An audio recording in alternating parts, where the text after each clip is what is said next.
प्रधानमंत्री नरेंद्र मोदी के लद्दाख दौरे से चीन में बेचैनी बढ़ी। प्रधानमंत्री मोदी के बयान पर चीन को सफाई देनी पड़ी। चीन ने कहा, हम विस्तारवादी नहीं।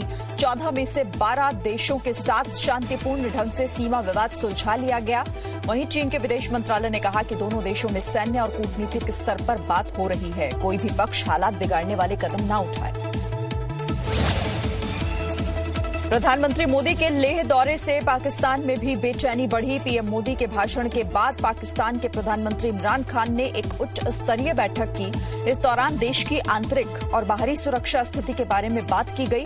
बैठक के बाद बताया गया कि पाकिस्तान हर कीमत पर अपनी संप्रभुता की रक्षा करने के लिए तैयार है। लद्दाख में भारत ने सेना की एक और डिवीजन तैनात कर दी है। इसके साथ ही केवल पूर्वी लद्दाख में भारतीय सेना की कुल 4 डिवीजन हो गई हैं। अब यहां पर भारतीय सैनिकों की संख्या 60,000 हो गई है। अक्साई चिन से लगी लाइन ऑफ एक्चुअल कंट्रोल पर भी सेना मुस्तैद है।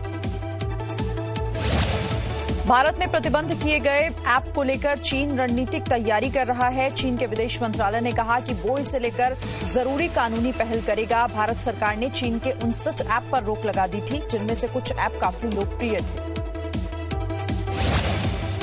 कांग्रेस ने प्रधानमंत्री नरेंद्र मोदी पर चीन का नाम लेने से बचने का आरोप लगाया है। वहीं कांग्रेस सांसद राहुल गांधी ने ट्विटर पर एक वीडियो शेयर किया। कहा कि लद्दाखी कह रहे हैं कि चीन ने उनकी जमीन ले ली, लेकिन प्रधानमंत्री नरेंद्र मोदी कह रहे हैं कि किसी ने हमारी जमीन नहीं ली। कांग्रेस नेता राहुल गांधी के ट्वीट पर केंद्रीय मंत्री मुख्तार अब्बास नकवी ने जवाब दिया। नकवी ने कहा कि देश को पुख्ता यकीन है कि देश सुरक्षित हाथों में है। राहुल गांधी जैसे लोग अपनी बातों से बंटाधार कर रहे हैं। चीन के सामानों के बहिष्कार पर जी न्यूज की मेड इन इंडिया मुहिम को पूरे देश से समर्थन मिल रहा है। दिल्ली के 2 सबसे बड़े इलेक्ट्रॉनिक मार्केट भागीरथ प्लेस और लाजपत राय मार्केट में चीन के सामानों की बिक्री में भारी कमी आई है। अमेरिका के न्यूयॉर्क में चीन के खिलाफ प्रदर्शन किया गया। टाइम्स स्क्वायर पर लोगों ने बायकॉट चाइना के नारे लगाए। भारत, ताइवान और तिब्बत के लोगों ने प्रदर्शन में हिस्सा लिया। चीन के खिलाफ भारतीय सेना के साथ सीक्रेट डील के लिए जापान तैयार हो गया है। जापान ने भारत के साथ खुफिया सूचना साझा करने के लिए अपने कानून में बदलाव किया। अमेरिका और ऑस्ट्रेलिया के बाद जापान का भारत से भी समझौता। देश में साइकिल बनाने वाली कंपनी हीरो ने चीन के सामान का बहिष्कार करने का फैसला लिया है। हीरो साइकिल ने अगले 3 महीने में होने वाले 900 करोड़ रुपए का व्यापार रद्द कर दिया। कंपनी अब दुनिया के दूसरे देशों के साथ साझेदारी तलाश करेगी। आज धर्म चक्र दिवस पर प्रधानमंत्री नरेंद्र मोदी बौद्ध विद्वानों को संबोधित करेंगे। इस कार्यक्रम में लाइव वेबकास्ट के जरिए दुनिया भर के लाखों श्रद्धालुओं के शामिल होने की उम्मीद है। आज ही के दिन भगवान बुद्ध ने पहली बार अपने 5 शिष्यों को उपदेश दिया था। लॉकडाउन के दौरान बीजेपी की ओर से किए गए सेवा कार्यों की आज पीएम मोदी समीक्षा करेंगे। इस कार्यक्रम में बीजेपी अध्यक्ष जेपी नड्डा समेत पार्टी के कई और नेता मौजूद रहेंगे। इस कार्यक्रम का लाइव टेलीकास्ट नमो ऐप पर भी किया जाएगा। उत्तर प्रदेश के मुख्यमंत्री योगी आदित्यनाथ ने कहा कि कानपुर में शहीद हुए 8 पुलिसकर्मियों का बलिदान व्यर्थ नहीं जाएगा। मुख्यमंत्री ने कानपुर में शहीदों को श्रद्धांजलि दी, उनके परिवार के साथ संवेदना जताई। यूपी के पुलिस महानिदेशक हितेश चंद्र अवस्थी ने कहा, हत्यारे जल्द पकड़े जाएंगे। कानपुर में हुई मुठभेड़ को लेकर साजिश की बात सामने आ रही है। चौबेपुर थाना प्रभारी की भूमिका पर सवाल उठ रहा है। एक पीड़ित का दावा है कि थाना प्रभारी ने पुलिस की कार्रवाई की मुखबिरी की थी। शक के आधार पर पूछताछ की जा रही है। दिल्ली दंगों की जांच कर रही दिल्ली पुलिस की स्पेशल सेल ने बड़ा खुलासा किया। पुलिस के मुताबिक दंगों में विदेशी फंडिंग के सुराग मिले हैं। एक आरोपी ने मलेशिया जाकर जाकिर नाइक से भी मुलाकात की थी। दिल्ली पुलिस ने हिंसा पर स्टेटस रिपोर्ट दाखिल कर दी है। अयोध्या के श्रीराम जन्मभूमि तीर्थ क्षेत्र ट्रस्ट की अगली बैठक 18 जुलाई को होगी। मंदिर के लिए 3 एकड़ जमीन को समतल किया जा चुका है। अब नींव रखे जाने की तैयारी है। ट्रस्ट ने इसके लिए प्रधानमंत्री नरेंद्र मोदी को भी चिट्ठी लिखी है। असम में बाढ़ के हालात पर प्रधानमंत्री नरेंद्र मोदी ने मुख्यमंत्री सर्बानंद सोनोवाल से फोन पर बात की। असम के 21 जिले बाढ़ से बुरी तरह प्रभावित हैं। गृह मंत्री अमित शाह ने भी बाढ़ से निपटने की तैयारियों पर उच्च स्तरीय बैठक की।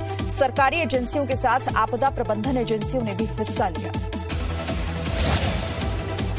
असम में बाढ़ और बारिश से मौत का आंकड़ा 35 हो गया है। राज्य के 13 लाख लोग बाढ़ से प्रभावित हैं। गुवाहाटी और डिब्रूगढ़ समेत असम के 21 जिले बाढ़ से प्रभावित हैं। प्रधानमंत्री ने असम में बाढ़ से मरने वालों के घर वालों के लिए 2 लाख रुपए की मदद का ऐलान किया है।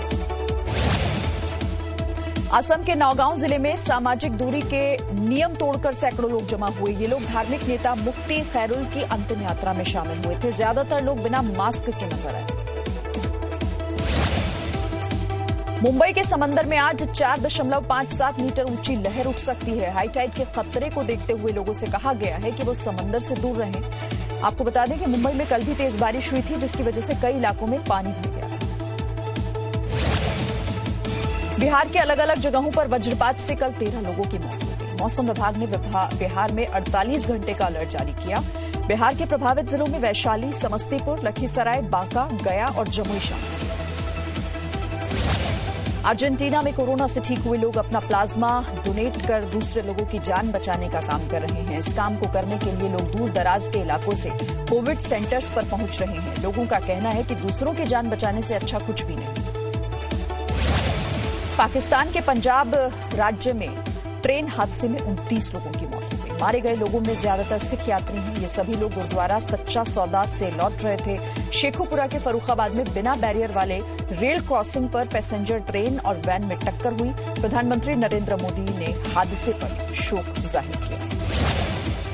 अफ्रीकी देश बोत्सवाना में हाथियों की मौत की मिस्ट्री बढ़ती जा रही है। 2 हफ्ते में यहां पर 275 हाथियों की मौत हो चुकी है। अधिकारियों के मुताबिक हाथियों की मौत की वजह पता नहीं चल पा रही। मरे हुए हाथियों के जांच के नमूने कनाडा, दक्षिण अफ्रीका और जिम्बाब्वे भेजे गए हैं। बोत्सवाना में हाथियों की संख्या 1,30,000 है। चिली में समंदर में कुत्ते को नाविकों ने बचाया। समंदर के बीच में नाविकों को एक कुत्ता पानी में डूबता नजर आया, जिसके बाद बोट को डूबते हुए डॉगी की तरफ मोड़ा गया। इससे पहले कि डॉगी समंदर में डूबता, नाविकों ने उसे बोट पर खींच लिया। अब ये डॉगी नाविकों का बेस्ट फ्रेंड बन गया है। Presenting B News app, available on Google Play and App Store. Download it now.